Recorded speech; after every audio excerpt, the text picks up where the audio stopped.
Assalamualaikum warahmatullahi wabarakatuh.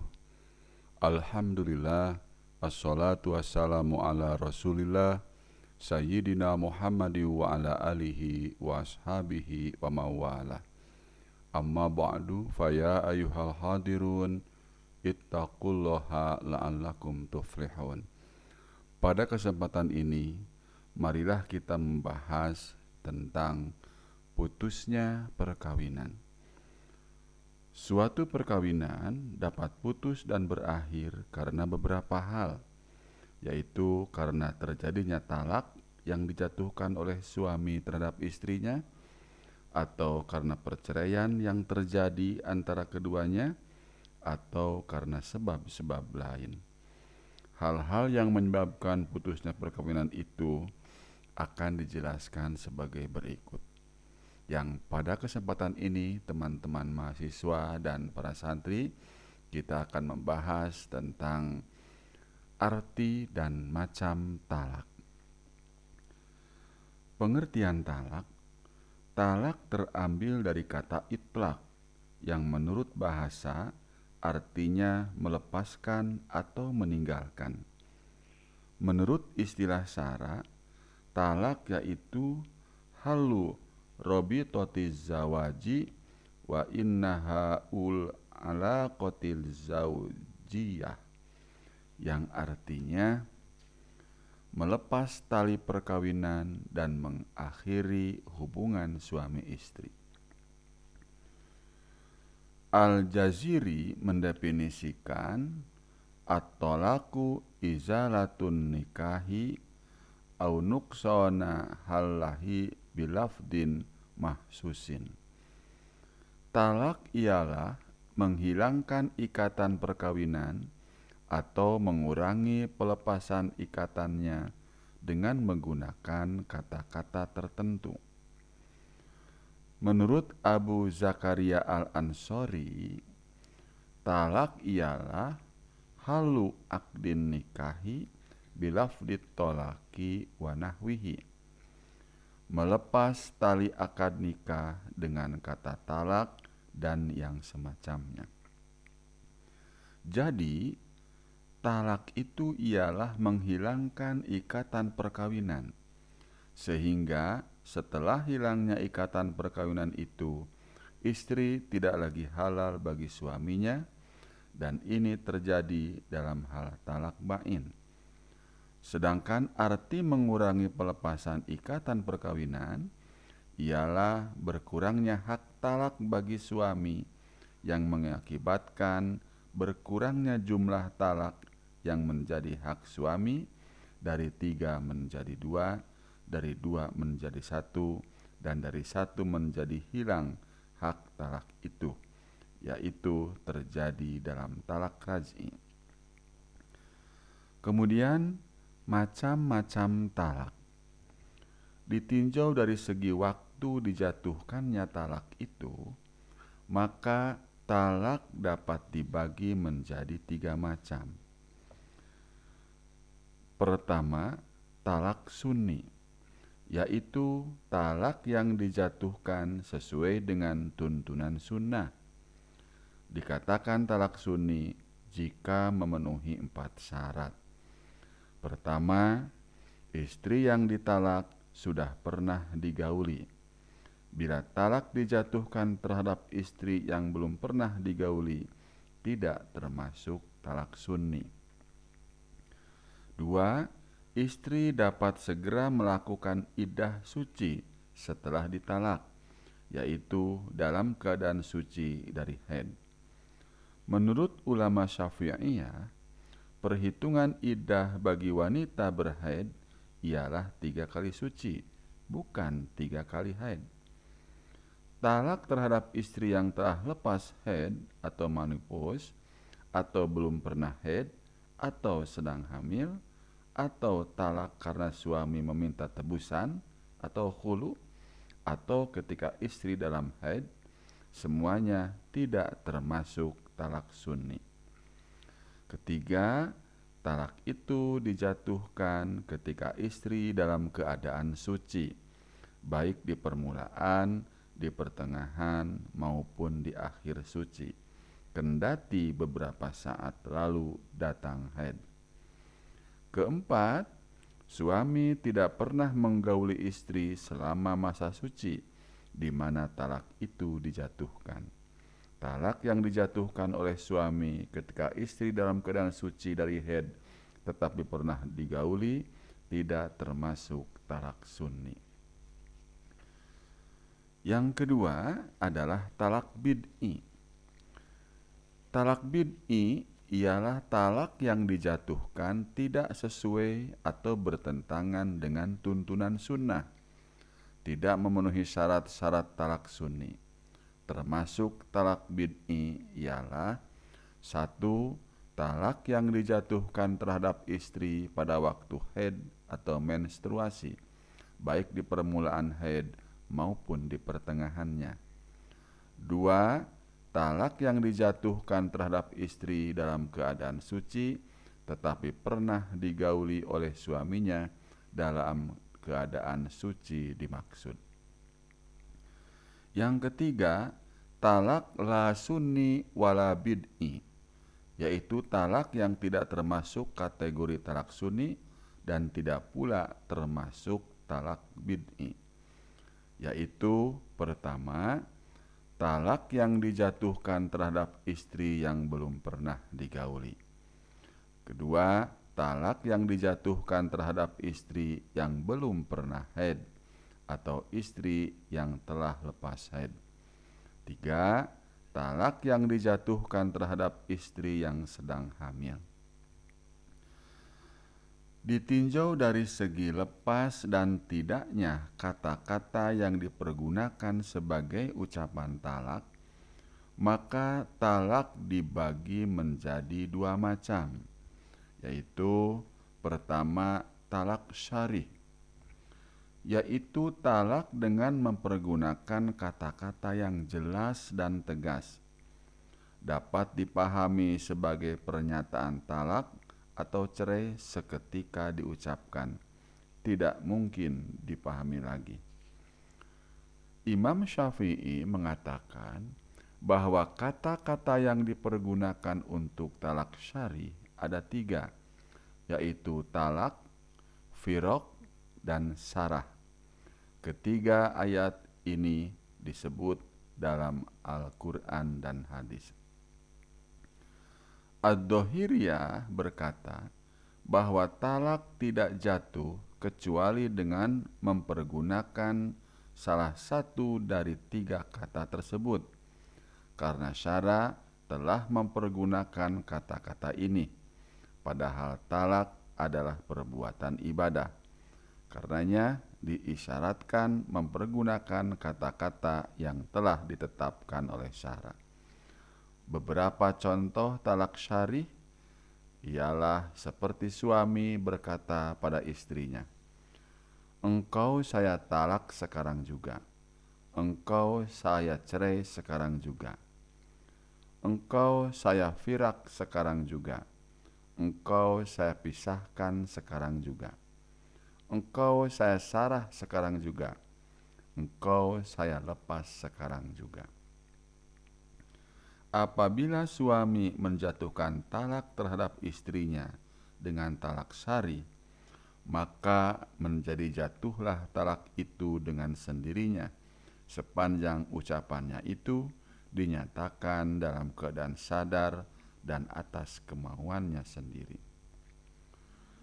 Kedua, talak kinayah, yaitu talak dengan mempergunakan kata-kata sindiran atau samar-samar, seperti suami berkata kepada istrinya, "Engkau sekarang telah jatuh dari diriku," atau "Engkau sekarang telah jauh dari diriku," atau "Selesaikan sendiri segala urusanmu," atau "Janganlah engkau mendekati aku lagi," atau "Keluarlah engkau dari rumah ini sekarang juga," atau "Pergilah engkau dari tempat ini sekarang juga," atau "Susullah keluargamu sekarang juga," atau pulanglah ke rumah orang tuamu sekarang, atau beridahlah engkau dan bersihkanlah kandunganmu itu, atau saya sekarang telah sendirian dan hidup membujang, atau engkau sekarang telah bebas merdeka hidup sendirian. Ucapan-ucapan tersebut mengandung kemungkinan cerai dan mengandung kemungkinan lain. Tentang kedudukan talak dengan kata-kata kinayah atau sindiran ini, sebagaimana dikemukakan oleh Taqiyuddin Al-Husaini, bergantung kepada niat suami. Artinya, jika suami dengan kata-kata tersebut bermaksud menjatuhkan talak, maka menjadi jatuhlah talak itu. Dan jika suami dengan kata-kata tersebut tidak bermaksud menjatuhkan talak, maka talak tidak jatuh. Kemudian teman-teman, kalau ditinjau dari segi ada atau tidak adanya kemungkinan bekas suami merujuk kembali bekas istri, maka talak dibagi menjadi dua macam, yaitu pertama, talak raj'i. Talak raj'i ialah talak yang dijatuhkan suami terhadap istrinya yang telah pernah digauli, bukan karena memperoleh ganti harta dari istri. Talak yang pertama kali dijatuhkan atau yang kedua kalinya. Dr. As-Sibai mengatakan bahwa talak raj'i adalah talak yang untuk kembalinya bekas istri kepada bekas suaminya tidak memerlukan pembaharuan akad nikah, tidak memerlukan mahar, serta tidak memerlukan persaksian. Setelah terjadi talak raj'i, maka istri wajib beridah.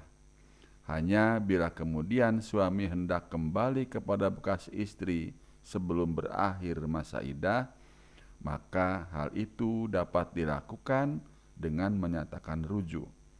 Tetapi jika dalam masa idah tersebut bekas suami tidak menyatakan rujuk terhadap bekas istrinya, maka dengan berakhirnya masa idah itu, kedudukan talak menjadi talak ba'in. Kemudian jika sesudah berakhirnya masa idah itu, suami ingin kembali kepada bekas istrinya, maka wajib dilakukan dengan akad nikah baru dan dengan mahar yang baru pula. Talak raj'i ini teman-teman hanya terjadi pada talak pertama dan kedua saja, berdasarkan firman Allah Subhanahu wa ta'ala surat Al-Baqarah ayat ke-229, At-talaqu marrotani fa imsakum bima'rufin au tasrihum bi ihsan. Talak yang dapat dirujuk dua kali. Setelah itu boleh rujuk lagi dengan cara yang ma'ruf atau menceraikan dengan cara yang baik.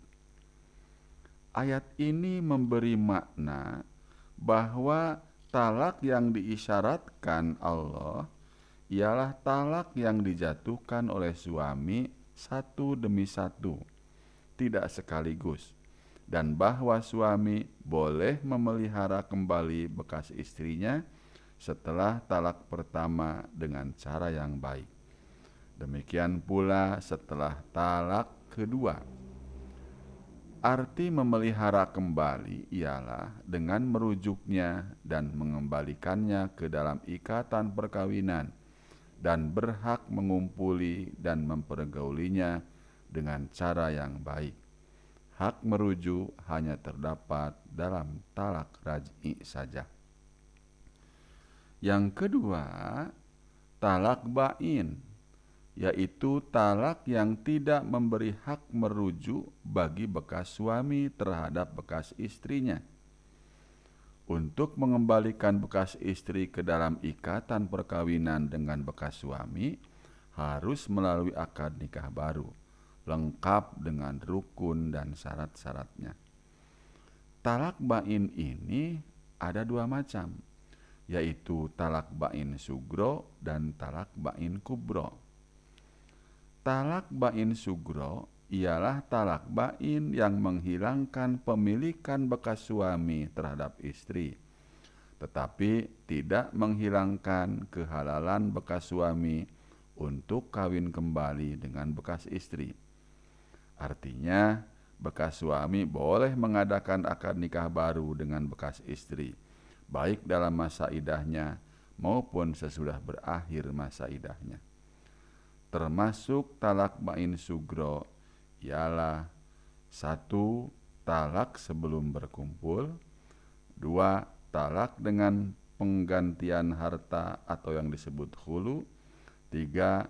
Talak karena aib atau cacat badan karena salah seorang di penjara, talak karena penganiayaan atau yang semacamnya.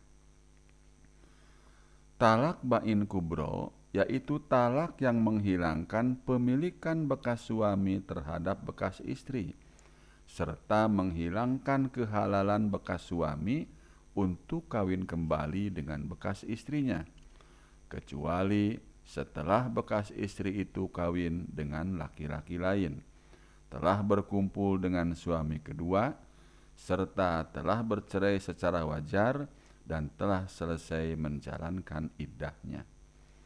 Talak bain kubro terjadi pada talak yang ketiga. Hal ini sesuai dengan firman Allah Subhanahu wa taala dalam surah Al-Baqarah ayat ke-230. Fa in talaqaha fala tahillu lahu mim ba'du hatta tangkiha zauzan ghairah.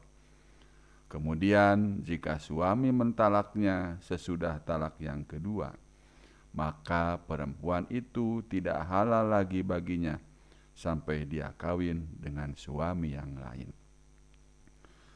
Kemudian ditinjau dari segi cara suami menyampaikan talak terhadap istrinya. Talak ada beberapa macam, yaitu pertama, talak dengan ucapan, yaitu talak yang disampaikan oleh suami dengan ucapan di hadapan istrinya, dan istri mendengar secara langsung ucapan suaminya itu. Kedua, talak dengan tulisan, yaitu talak yang disampaikan oleh suami secara tertulis lalu disampaikan kepada istrinya. Kemudian istri membacanya dan memahami isi dan maksudnya. Talak yang dinyatakan secara tertulis dapat dipandang jatuh atau sah, meski yang bersangkutan dapat mengucapkannya. Sebagaimana talak dengan ucapan ada talak sarih dan talak kinayah, maka talak dengan tulisan pun demikian pula. Talak sarih jatuh dengan semata-mata pernyataan talak, sedangkan talak kinayah bergantung pada niat suami.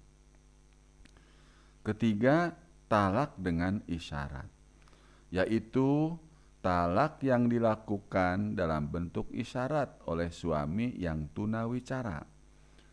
Isyarat bagi suami yang tunawicara atau bisu dapat dipandang sebagai alat komunikasi untuk memberikan pengertian dan menyampaikan maksud dan isi hati.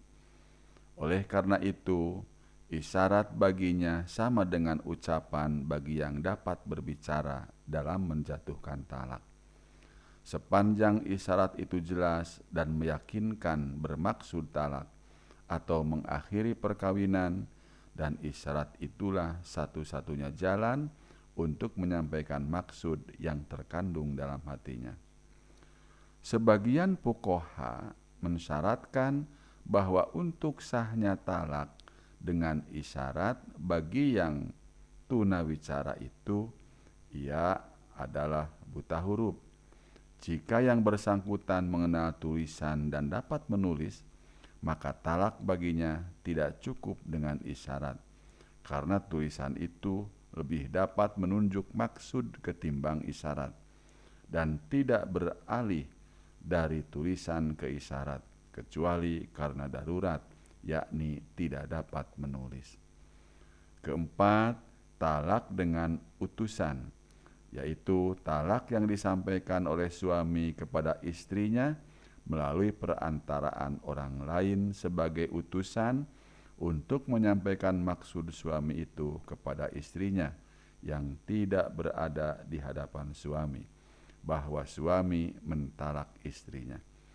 Dalam hal ini, utusan berkedudukan sebagai wakil suami untuk menjatuhkan talak suami dan melaksanakan talak itu. Demikian teman-teman tentang arti dan macam-macam talak. Semoga bermanfaat. Wassalamualaikum warahmatullahi wabarakatuh.